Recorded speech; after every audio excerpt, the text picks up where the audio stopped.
Барлықтарыңызға сәлем. Бүгін мен осындай жұмсақ әрі өте жұқа болып шығатын блины рецептісімен бөлісетін боламын. Мені жоғалтып алмас үшін каналға тіркеліп, лайк басып кетіңіздер. Ең алдымен ыдысымызға 6 жұмыртқа, қант және тұз қосып, жақсылап араластырып аламыз.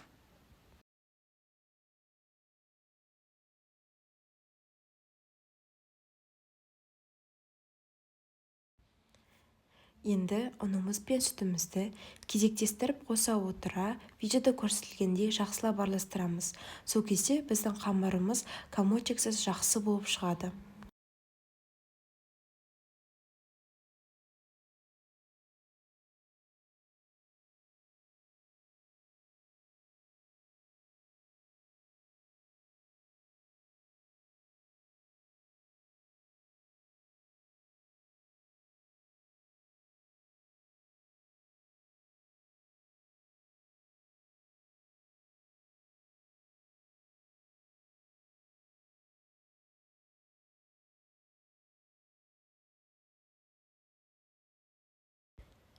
Енді сұйық майды қосып араластырамыз.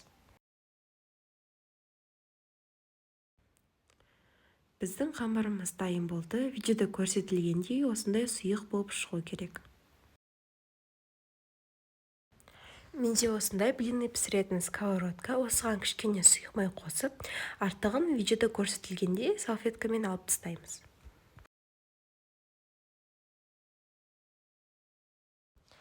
Блинымызды осындай орташа отта пісіреміз. Тестамызды құйып, жан-жағы қызарғанша пісіретін боламыз.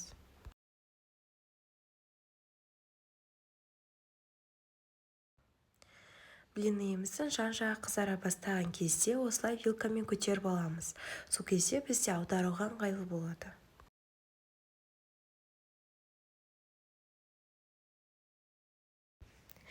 Блинымыздың екінші жағы бірінші жағына қарағанда өте тез піседі, сондықтан қарап тұруды ұмытпаңыздар.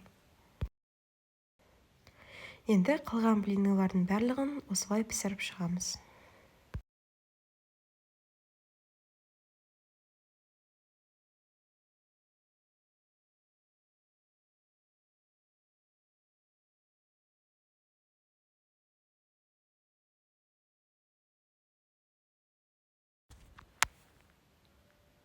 Біздің блиныларымыз дайын болды. Осындай жұп-жұқа, әдемі және де өте дәмді болып шықты. Сіздерге жасап көруге кеңес беремін. Менің каналыма тіркеліп кетіңіздер.